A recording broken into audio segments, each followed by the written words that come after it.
Ladies and gentlemen, why am I coming into this race?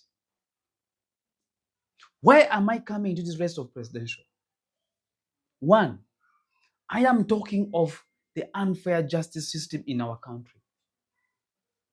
Look at how many Ugandans are still imprisoned. Some of you think all of them, they're guilty. They are not. Many Ugandans, you find they are arrested. They are put in cells.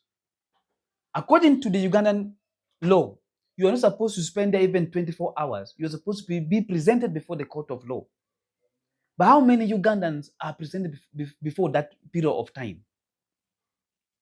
But if a foreigner is arrested, they are not even taking like even 2 hours in that cell. They're already in before the judge. That is why Michael Kidega is coming to fight for you. Look at government hospital.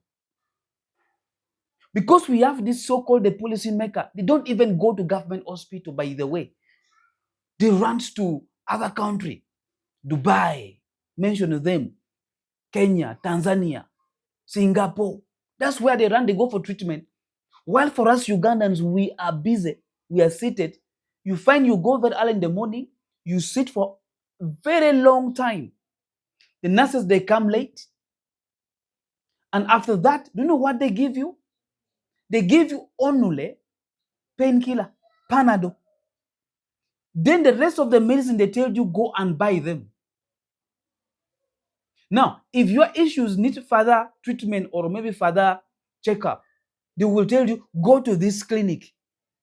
And when you go to that clinic, who do you meet there? Is the same doctor that reviewed you in the government hospital.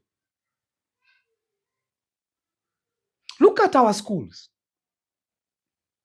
Forget about the school within Kampala. Go outside Kampala. Look at schools. What type of school do we have? And then we call ourselves, we have leaders in this country who are representing us. Where schools have no seat. The roof is off. The toilet, oh God have mercy. Really? And we are here talking, seated, and we are still sleeping instead of rising up. Look at the level of unemployment. Look at the level of poverty in our country. We've been crying for the government to sign the minimum wage payment into law.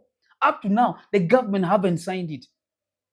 And the private sector, they're deciding on, especially the foreign private sectors that have business in this country, they're deciding on how much they're supposed to pay us.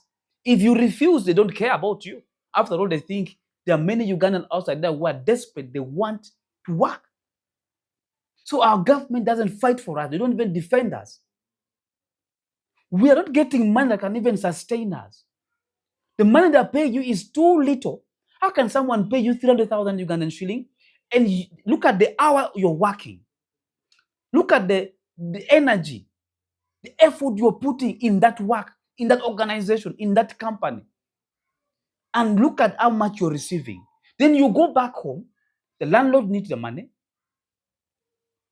Things are expensive, you have to buy.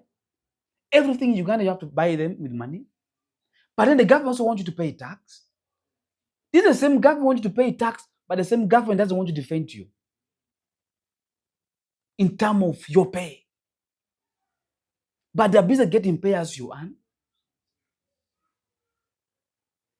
So, for how long shall we have that kind of life?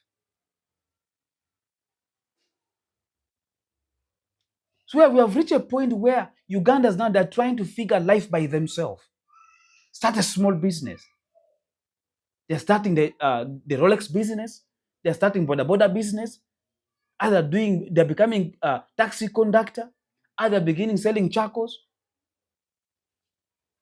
They're busy joining any kind of jobs. Either they're running away from this country. The people that are being employed in the different organizations, they don't even have the experience, the skills.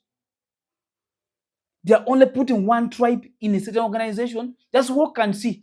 the people who are working in those organizations, both in the government institution and some private institution, as if like there was some law which was created aside saying that only certain group of people supposed to be recruited in this organization.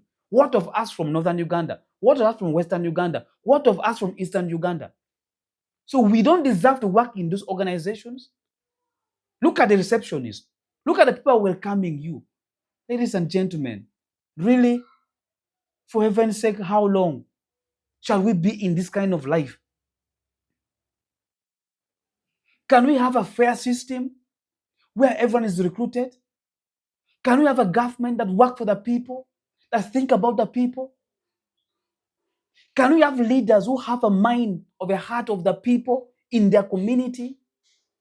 Can we have leaders who are busy going to think of making policies that will develop this country, thinking about their children and their great-grandchildren in future and the future of Uganda? This 2026-2031 election will determine the future of Uganda. Because they're already having a plan of removing the presidential campaign and voting, giving the power to the people to vote. They want to take it back to parliament, to parliamentary systems. If that to happen with the kind of leaders we are having, who are represented in the parliament, ladies and gentlemen, then Uganda will collapse. I don't think there will be anything good in that. We can't have a government that keep depending on borrowing all the time. Then how shall we have a sustainable economy? In this current financial year, 72 trillions, the money that was released, most of them is going will be from borrowing. Really? Anyway, if you guys get it, you get it. If you guys want change, then the change is now. You might be sleeping in your nice, comfortable bed. You might be sitting in a very nice office. But if you can't help your own brother, then you are sitting in a time bomb. You're sleeping in a time bomb. Because the brother that you're not working for, he will be the one turn against you one day. The people that you're ignoring, it will be one day turning against you one day. It is so shameful that even we have people who call themselves former member of parliament, former minister. Some of them, even their life even is worse than even the Ugandans who are suffering in the same situation. Then why did you become a minister? Why did you become a member of parliament? Why? We thought now, after you finish becoming a member of parliament, you would have come back to support the district leadership, provide them with counsels, advice. But you are the same person again going to them looking for money. Something needs to change. I request you, my fellow Ugandan, vote me, support me, and let's get into the ballot and let's have a better Uganda. For God and my country. I love this country so much, and I know we are working towards it to make it better. See you guys next time.